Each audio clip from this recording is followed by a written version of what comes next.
Good morning.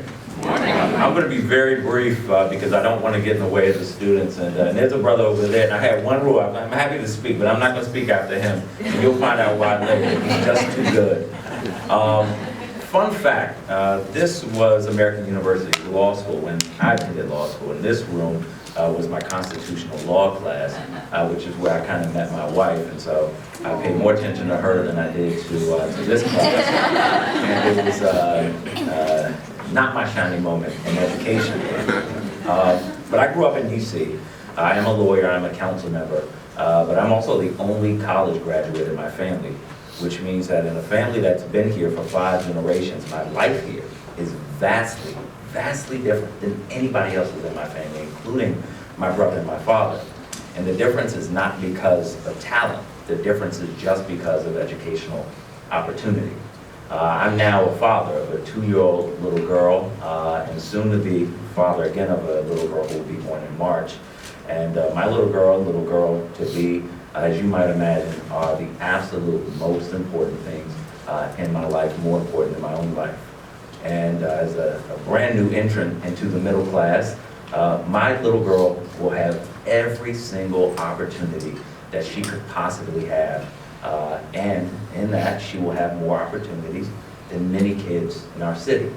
But the thing that's not lost on me is that as special as my little girl is to me, I know that every single child in this city is equally special, equally talented, and because of that deserves the exact same opportunity.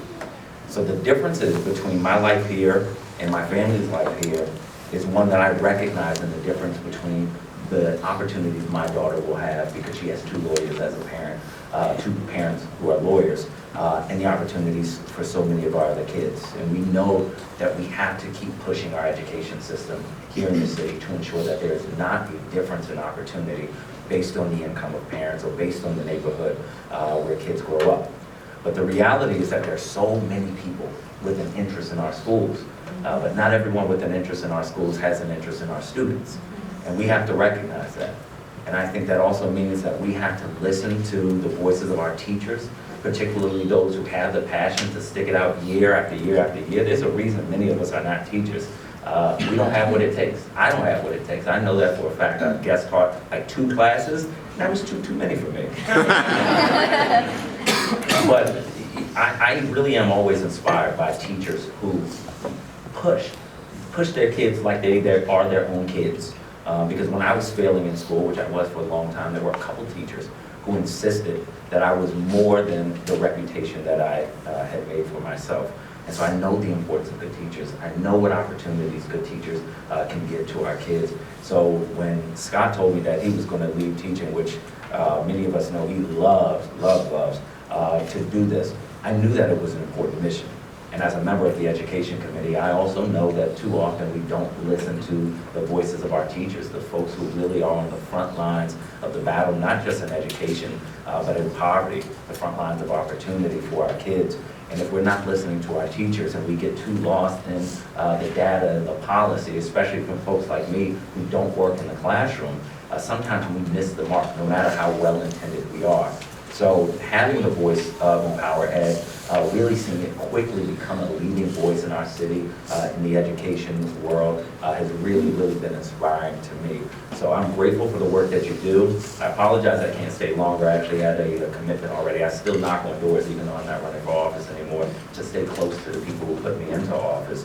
But I always look forward to the feedback that I get from EmpowerEd. I will continue to look forward to it. And the final thing that I will say is that we can't have good policies in the city without good policy makers. And so when you look at the ballot and you examine who you think is going to be best for your own kids or the kids that you teach who also are your kids, as I hear you tell me all the time, go work with them. Knock on doors with them, make calls for them, support them. Because everybody doesn't like independent voices in education.